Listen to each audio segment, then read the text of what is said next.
Dati kasi ako po'y taga SM. Sales clerk ako doon. Kumbaga, 4 na taon. Ang hirap kasi undergraduate ako.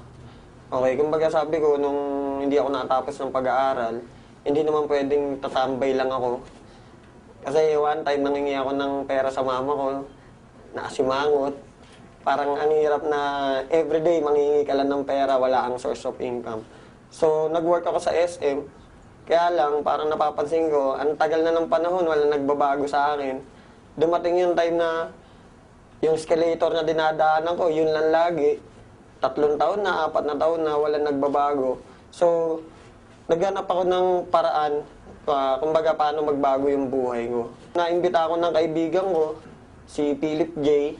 Una, hindi ako naniniwala sa kanya. Ang tagal niya ako iniimbita pero wala kasi sa SM, syempre, 8 oras ka nakatayo. Kumbaga, pag day off ko, nagsisinungaling na lang ako, kunwari may lakad ako para hindi ako makapunta sa kanya. Pero yung time na nakita ko yung negosyo, isa lang sinabi ko, isa lang naisip ko, sayang. Sana pala, nung una pa lang, iniimbita niya ako. Kumbaga, sumama na ako. Wala na nasayang na panahon. Kasi may nangyari sa akin, kaya ako kailangan pa ng dahilan para sumama ako sa kanya. Kasi last year, okay, nagka-baby ako. May 20 yun, May 20 sila pinanganak. Kaya lang, wala akong mga pambili ng gamot. Wala akong pang sustento. Kumbaga yun, nawala sila. Okay, nawala sila May 20.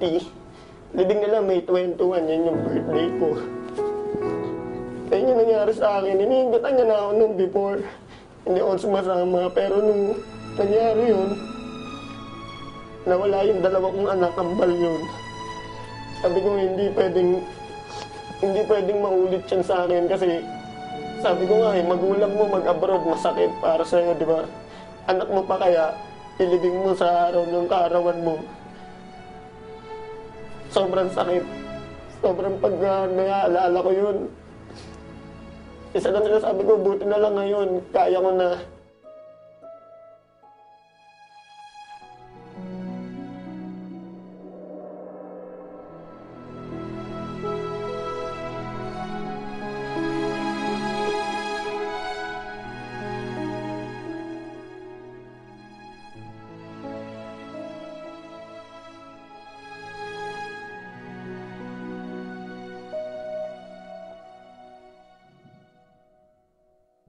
Imagine, pambili nung mga pangangailangan nung kambal ko, hindi ko mabili kasi wala akong pera, wala ako.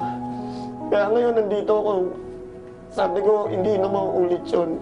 Kaya ngayon, sumama ako sa V-Mobile para hindi na maulit yung mga dati nangyari sa akin. Alam mo yung walang-wala ka, trinabaho mo, pagsahod mo, bus ka agad, alam mo yun, parang bayad utang lang, trabaho, bayad utang ka, wala nangyayari. Kaya nung dumating yung nangyari sa akin na yun, sobrang sakit.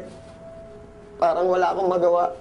Sinabi sa akin ng mga doktor, wala daw pag-asa kasi 6.5 months, pero hindi naman ganun eh. Sinabi lang nila yun para wag ako masaktan. Ngayon, masasabi ko, umikot talaga yung buhay ko. Bawat minuto nung oras ko, bawat segundo, masasabi ko may kwenta na, may sense na. Okay, sa financial, napakalaki. Nabibili ko na yung mga gusto ko. Bata pa ako, naisip ko, ba't ang daming kotse, nakasakay ka sa bus, ang daming sasakyan, pero bakit pamilya namin wala? Okay, so ngayon, dito sa V-Mobile, kayang-kaya na. Kumbaga, magbibilang ka lang ng ilang buwan, gusto mo ulit bumili, kayang-kaya mo. Actually, sa buong pamilya ko, natutulungan ko na sila. Dati, mama ko manghiram lang sa akin ng 200. Bukas, sisingilin ko na. Kasi wala ka ng panggastos. Ngayon, bigyan mo 1,000, 2,000, wala na eh. Hindi mo na iisipin kasi laging papasok na yung income sa'yo. Yung father ko, sumali siya nung nakabili na ako ng kotse. Siyempre, mga tao, pati mga kaibigan ko, nung nakabili na ako ng kotse, doon na sila nagsisalian. Kaya lang, sumali nga sila, pero ang problema, yung time. Sana kung nagsisimula pa lang ako, naniwala na sila sa akin, di sana kasabay ko sila ngayon. Mga tao kasi, mga Pilipino, to see is to believe. Actually, magulang ko, ganun din eh. Nung sinabi ko sa kanila yung negosyo, inintay pa nila na magka-resulta ako. Ayaw pa nga ako pag-resignin ng mama ko sa SM kasi sayang daw yung 13th month. Ma-advise ko lang, magtiwala ka. Kasi yun lang naman ginawa ko. Nagtiwala lang talaga ako. Unang-una kasi pwede mo isipin na imposible. Pwede mo isipin na walang mangyayari sa'yo dito. Pero once na inisip mo yun, talagang wala. Isipin mo lang na kaya mo. Magtiwala ka sa mga taong nakapaligid sa'yo. Ako, sobrang laki ng papasalamat ko sa mga grupong nakapaligid sa akin. Techno Royal, Prestige, Triad, okay sila Martin, Elite. Okay kami dito kahit hindi kami magkakagrupo. Pamilya kami lahat. Nandyan sila, aalalay sila para sa'yo. Sobrang nagpapasalamat po ako sa V-Mobile. Kasi sa totoo lang, nung pag nagdadrive po ako ng kotse, ako lang isa iniisip ko, paano kaya kung wala ako sa V-Mobile?